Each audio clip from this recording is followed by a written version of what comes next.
What if I told you the CIA once tried to turn a cat into a spy, or that they dosed random Americans with LSD without telling them, or that they secretly funded an animated film to mess with the Soviet Union? These aren't conspiracy theories. They're declassified. They happened. And they are just the beginning. This is the CIA's most insane operations, the ones that actually got approved, actually got funded, and actually got carried out. Welcome to Unburied History. The year is 1953. The Cold War is at its peak. The CIA is convinced the Soviets have cracked the code on mind control. Their conclusion? America needs to crack it first. So they launched MKUltra, a top-secret program of human experimentation that ran for 20 years, and nobody who went through it volunteered. The experiments were nightmarish.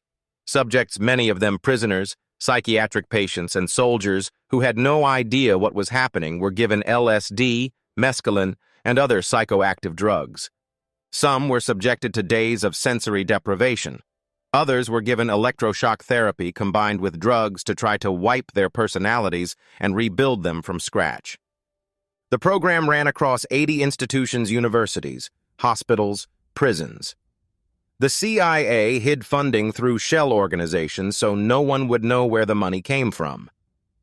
In 1973, when it became clear that Congress was starting to ask questions, CIA Director Richard Helms ordered the destruction of all MKUltra files. Almost everything was shredded.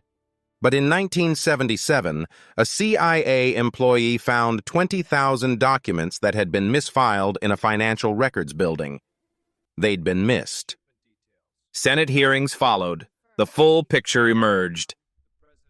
And the CIA's answer for why they did it? Essentially, the Soviets might have done it first.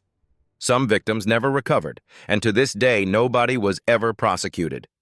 Here's a question. When you read the news, how do you know it hasn't been shaped by an intelligence agency? In the 1950s, that wasn't a paranoid question. It was the CIA's job description. Operation Mockingbird was the CIA's covert program to infiltrate American and foreign media and use it to spread propaganda. By the early 1950s, the CIA had cultivated relationships inside the New York Times, Newsweek, CBS, Time magazine, and the Washington Post.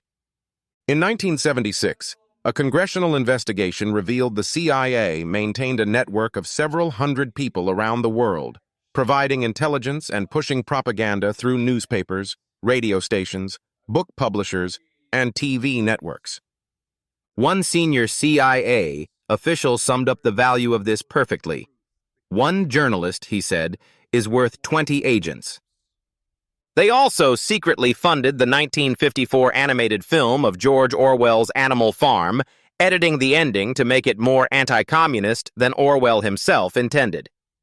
When the program was exposed in the 1970s, CIA Director George H.W. Bush announced the agency would stop paying journalists.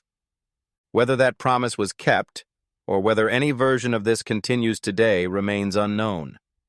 Because the files that weren't destroyed were never fully released. The CIA tried to kill Fidel Castro a lot. After Castro took power in Cuba in 1959 and allied with the Soviet Union, Washington decided he had to go, and Operation Mongoose was the plan to make that happen. What followed was one of the most spectacularly failed assassination programs in human history. The CIA plotted to give Castro an exploding cigar. They planned to contaminate his famous beard with a chemical that would make it fall out because they believed his beard was the source of his charisma. They tried poison pills slipped into his food, a poisoned diving suit, a seashell rigged to explode planted on his favorite diving spot. They even teamed up with the American Mafia actual organized crime bosses to coordinate a hit. None of it worked, not even close. Castro himself later claimed to know of over 600 attempts on his life. He died in 2016, in his bed, at age 90. In 1968, a Soviet nuclear submarine carrying 3 nuclear ballistic missiles sank in the Pacific Ocean, 16,500 feet below the surface. The Soviets couldn't find it, but the U.S. Navy could, and the CIA had an idea so audacious, so expensive, and so insane that it almost sounds fictional. They decided to steal it. The problem? You can't just lower a crane into the Pacific without anyone noticing. So the CIA needed a cover story. They turned to Howard Hughes, one of the most eccentric billionaires in the world, who publicly announced he was building a deep-sea mining ship to harvest manganese nodules from the ocean floor. Nobody questioned it, because it was Howard Hughes. He did that kind of thing. The real ship, the Hughes Glomar Explorer, was secretly built by the CIA at a cost of what would be over $800 million today. In 1974, the Glomar Explorer positioned itself over the submarine wreck and attempted to lift it using a giant mechanical claw. They got part of it. The front section broke off during the ascent and sank back to the bottom. What they recovered included the bodies of 6 Soviet sailors. They were buried at sea with full military honors, and in 1992, a video of that ceremony was quietly given to Russia. The nuclear missiles and code books they were really after? Still on the ocean floor. To this day. All right. You've been waiting for the cat.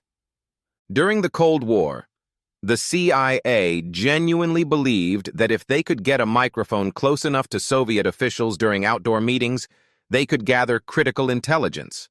Their solution? Cats. Because cats could wander freely near anyone without suspicion. The program was called Acoustic Kitty.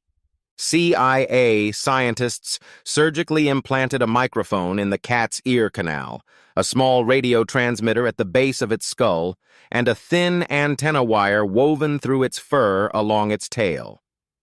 The operation reportedly cost around $20 million. Then came the field test. The cat was released near a Soviet compound in Washington. Within seconds, it walked straight into the road and was hit by a taxi. The program was immediately shut down. By the late 1970s, the CIA and the U.S. military were getting increasingly worried about one thing: what if the Soviets had psychic spies? Laugh if you want. But the U.S. government spent nearly 2 decades and tens of millions of dollars taking that question seriously. The program was called the Stargate Project, and its goal was to develop military-grade psychic intelligence. The technique they used was called remote viewing, the claimed ability to psychically see events, locations, or information from thousands of miles away. The program employed trained psychics who would be given coordinates and asked to describe what they saw there. Some of their sessions targeted Soviet military installations. Others reportedly attempted to view alien spacecraft. That is not a joke. The results were, charitably, mixed. In 1995, the CIA commissioned an independent review which concluded the program had produced no useful intelligence. It was shut down, declassified, and handed over to the public. Now for the darkest one. While some of the CIA's operations were bizarre and almost comedic, Operation Condor was something else entirely. It was a coordinated campaign of political repression and state terrorism run across 8 South American countries with CIA knowledge and support. In the 1970s, a wave of right-wing military dictatorships swept across South America: Argentina, Chile, Uruguay, Bolivia, Paraguay, Brazil, Peru, Ecuador. Operation Condor was the secret network that connected their intelligence services.